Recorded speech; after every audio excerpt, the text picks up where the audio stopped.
सम्राट चौधरी को बिहार का अध्यक्ष बनाकर भाजपा जो हासिल करना चाहती है वो बेहद दिलचस्प है।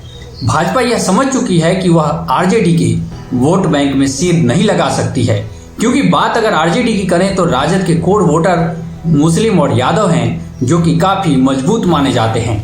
इसलिए भाजपा जदयू के कोर वोटर कुशवाहा को तोड़ने की रणनीति पर काम कर रही है। बिहार में सवर्णों को भाजपा का समर्थन, जबकि अति पिछड़ों पर जदयू का दबदबा माना जाता है। पिछड़े समुदाय में अलग अलग जातियां भिन्न भिन्न दलों को समर्थन देते आई हैं। वैसे तो जदयू को अति पिछड़ों का समर्थन प्राप्त होते रहा है, लेकिन जातीय समीकरण में मजबूत पकड़ के लिहाज से कुर्मी कुशवाहा को जदयू का कोर वोटर माना जाता है। इसमें से कुशवाहा वोटर पर भाजपा अपनी नजर बनाए हुए है। इसी प्लान के तहत सम्राट चौधरी को भाजपा ने बिहार का अध्यक्ष बनाया है। सम्राट चौधरी आक्रामक तरीके से राजनीति करते हैं। भाजपा में आने से पहले वह नित्यानंद राय की टीम में प्रदेश उपाध्यक्ष थे, जबकि अगस्त 2022 में जब भाजपा सत्ता से हटी तब सम्राट चौधरी का असर कायम रहा और वह बिहार विधान परिषद के नेता प्रतिपक्ष बन गए। सम्राट चौधरी कितने आक्रामक तरीके से नीतीश कुमार और तेजस्वी यादव से लोहा ले रहे थे, इसका अंदाजा तभी ही लग गया था जब सम्राट चौधरी ने भाजपा के सत्ता से हटने के बाद अपने माथे पर केसरिया पगड़ी बांध ली थी और उन्होंने संदेश दिया था कि भाजपा अपने दम पर बिहार में सरकार बनाएगी, तभी वो पगड़ी हटाएंगे।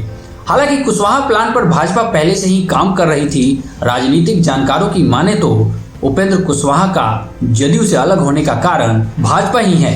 जिस तरह जदयू से हटते ही उपेंद्र कुशवाहा को वायु श्रेणी की सुरक्षा दी गई, उससे यह स्पष्ट संदेश गया कि कुशवाहा की पीठ पर भाजपा का हाथ है और कुशवाहा कभी भी भाजपा का दामन थाम सकते हैं। अब सम्राट चौधरी को प्रदेश अध्यक्ष बनाकर भाजपा कुशवाहा समुदाय से एक और बड़ा चेहरा सामने लेके आई है। सम्राट चौधरी पहले राजद में थे, वहां से वह जदयू में गए और मंत्री भी बने।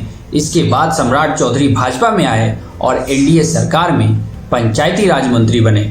नित्यानंद राय और संजय जायसवाल के बाद सम्राट चौधरी को प्रदेश अध्यक्ष की कमान देकर भाजपा यह संदेश देने की कोशिश में है कि वह पिछड़े समाज के साथ मजबूती से खड़े होने की तत्पर है। यूपी की तर्ज पर गैर एमओआई वोटरों को अपने पाले में लाने के लिए भाजपा का यह दांव कितना प्रभावी होता है, यह तो आने वाला वक्त ही बताएगा। भाजपा आलाकमान ने सम्राट चौधरी को बिहार भाजपा की कमान सौंपी है। मात्र 8 साल पहले भाजपा में आए चौधरी कुशवाहा समाज से आते हैं। कुशवाहा समाज जदयू के आधार वोट में शुमार है। भाजपा के सम्राट को अध्यक्ष का दायित्व देने के पीछे भाजपा जदयू के मजबूत जनाधार वाले कुशवाहा समाज को अपना निशाना बनाने के लिए ऐसा कदम उठा रही है। गौरतलब है कि अगला लोकसभा और विधानसभा चुनाव भाजपा बिहार में सम्राट चौधरी के ही नेतृत्व में लड़ेगी।